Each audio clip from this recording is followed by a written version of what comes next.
Gwenstella Made, and today I'll be sharing with everyone my latest make, the Butterick 6212 that is right here on my mannequin. I've already written a blog post about the dress and the pattern, but I just felt like it wasn't enough to show all the details that I wanted to talk about, like how the dress is worn and what it looks like when you move around in the dress. So I thought a video would be the best medium to do it, and here I am filming this on my iPhone 6.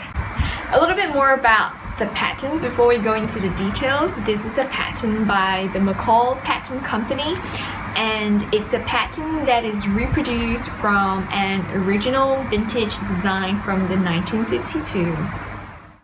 And now I'm going to show you how the dress is worn and also how it looks when you're wearing it. So here we have the front of the dress, and that's the back of the dress. It's a pull-over dress, so I'm just going to put my head through that hole.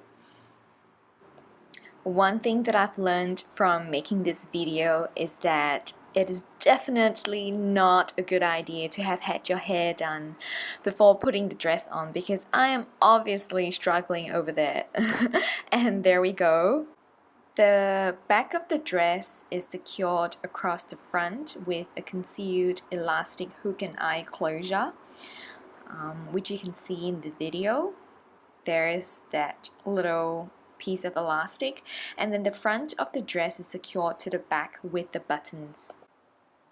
I decided to make the option with the ties across the back of the waist because I like the ability to just adjust the size of the waist as I want to, and more importantly, I think it's really important to have the option of just loosening everything up, especially after a heavy meal. I think that's a really important consideration when making an everyday dress, because you really want to make sure that you will feel comfortable in the dress. The fabric covered buttons I made for this dress is actually made with the same white fabric that I used for the bodice of the dress. Now I've just taken a deep breath in before tying it up. There we go. I know I hadn't fixed the back facing. I'm going to fix that in a bit. And there we go. It's all fixed. And in a second, you're going to see the biggest flaw in this dress.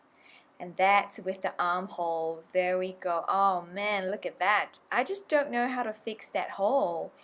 I don't think there's a way to fix it unless you change the pattern a little bit more. I can't imagine how it's gonna look like for someone with a larger bust than I have. Oh, look at me jump, wow. And so yeah, there we go.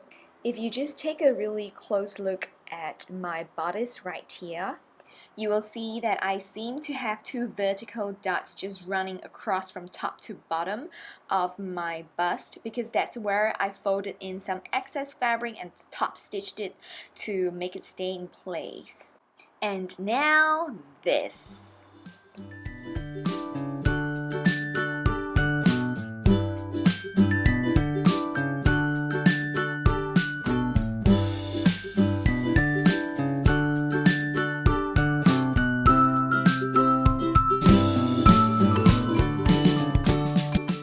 So that's that.